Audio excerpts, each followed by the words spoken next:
성경 안에서 사도행전은 참 중요한 말씀입니다.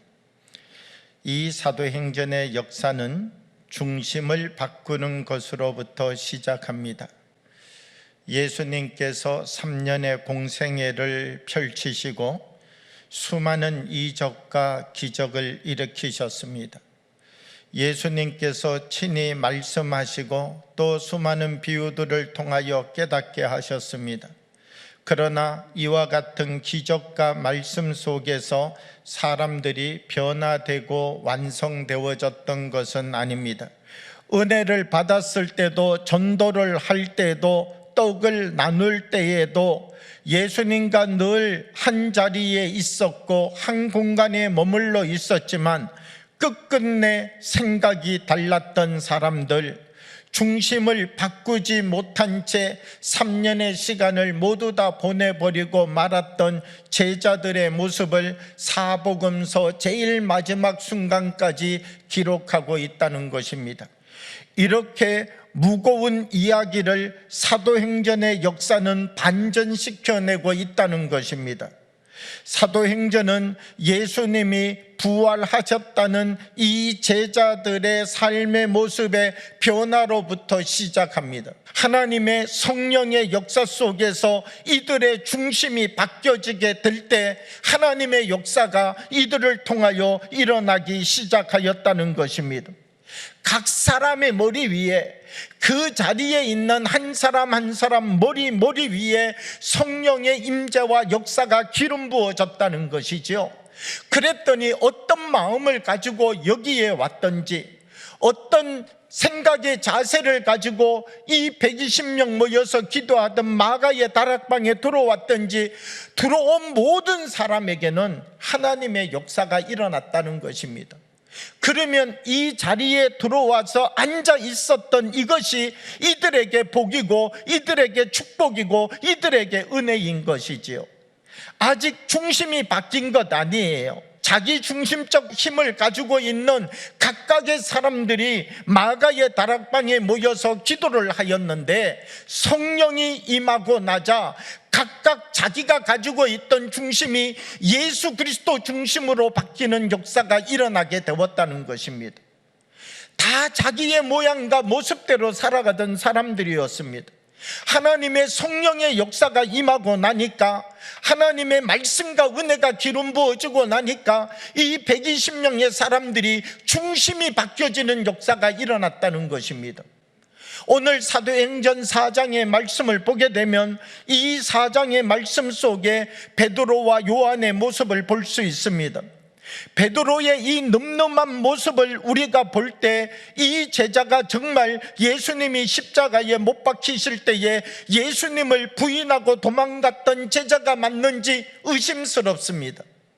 아니, 저 계집종 하나가 이야기하기를 당신도 예수와 함께 했던 그 사람이 아닙니까? 라고 말할 때에 3번이나 부인하면서 나는 아니다, 나는 거기에 있었던 사람이 아니다, 나는 도무지 알지 못한다, 예수님을 이렇게까지 부인하면서 도망하였던 베드로, 이 사람이 오늘 본문 속에 나타나고 있는 이 베드로가 맞냐는 것입니다.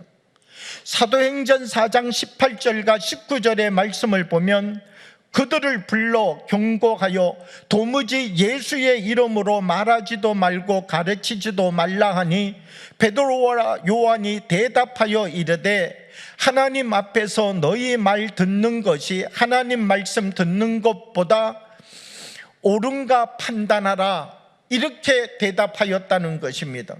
예루살렘 공의회가 베드로와 요한에게 예수의 이름으로 말하지도 말고 가르치지도 말라 이렇게 명하였습니다. 그런데 이 베드로와 요한은 이 무서운 자리, 여기에서 하나님 앞에서 너희 말 듣는 것이 하나님의 말씀을 듣는 것보다 옳은가 판단하라, 그들을 향하여서 담대하게 말하고 있다는 것입니다.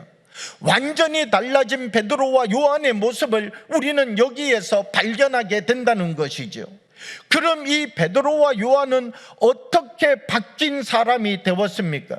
성령의 은혜와 역사를 체험하고 나니까 완전히 중심이 예수 그리스도의 중심으로 바뀌어버린 사람이 되었다는 것이지요. 하나님의 역사는 중심을 바꾼 사람을 통하여서 주의 역사가 일어나고 하나님의 능력이 나타나고 하나님이 그를 그릇으로 사용하셔서 더 큰 주의 일을 세워가게 하신다라고 하는 것이지요. 우리 한 사람 한 사람이 주님과 함께 일해가며 우리 속에 어떤 은혜를 경험하여야 되느냐, 우리의 중심이 바뀌어지는 은혜를 경험하여야 된다는 것입니다. 오늘 우리는 베드로의 생각과 행동을 다시 한번 들여다볼 필요가 있습니다. 자기가 원하는 자기의 생각대로 행동하였던 사람이 오늘 공의의 앞에서는 예수 그리스도 중심으로 서 있다는 것입니다. 이 예루살렘 공의의 앞에서도 이제는 예수님이 원하시는 방법으로 나는 살아가겠습니다. 전에는 내 중심으로 살았었습니다. 그러나 이제는 나의 중심이 바뀌어졌습니다. 이제는 예수님이 나를 세우시는 자리에 서서 예수님의 사람으로 나는 삶을 살아가겠습니다. 베드로의 바뀌어진 그의 인생의 모습을 우리는 볼 수 있다는 것입니다. 이제는 어떤 자리에 서는 것도 두렵지 않습니다. 베드로는 십자가에 거꾸로 못 박히기까지 이 짐을 내려놓지 않는 사람이 되었다는 것입니다. 우리 한 사람 한 사람이 예수 그리스도를 중심으로 세워가는 삶의 자리, 이 삶의 자리로 변화되어지게 될 때 우리의 삶 속에도 하나님의 역사가 나타난다는 것입니다. 성경 속에 주님과 함께 일하는 사람은 어떤 사람입니까? 자기의 삶을 통하여서 하나님의 더 깊은 뜻을 드러내고 자기를 통하여서 하나님의 더 놀라운 은혜의 역사를 이루어가고 자기를 통하여서 하나님의 온전한 뜻을 세상 가운데 펼쳐갈 수 있도록 자기의 삶을 주님께 내어드리고 자기의 삶 속에 하나님의 말씀을 붙잡고 이 말씀을 중심으로 삶을 살아가는 사람, 하나님이 좋아하시는 반응의 자리를 일평생 잃어버리지 아니하고 지켰던 사람들을 통하여서 하나님의 역사가 일어났다는 것입니다. 사랑하는 여러분, 우리도 중심을 바꾸어내는 믿음의 사람들이 되어지기를 원합니다. 주여, 이제 우리를 회복하소서. 우리가 어떻게 되어야 회복되어지겠습니까? 다시 중심을 회복하는 역사를 이루어 갈 때에 우리 속에 중심을 세워가는 믿음의 자리를 세워가게 될 때 우리 한 사람 한 사람이 예수의 사람으로, 한 사람 한 사람이 세상의 빛과 같은 맛을 내는 사람들로 우리의 삶을 다시 일으켜가는 하나님의 역사가 일어날 줄 믿습니다.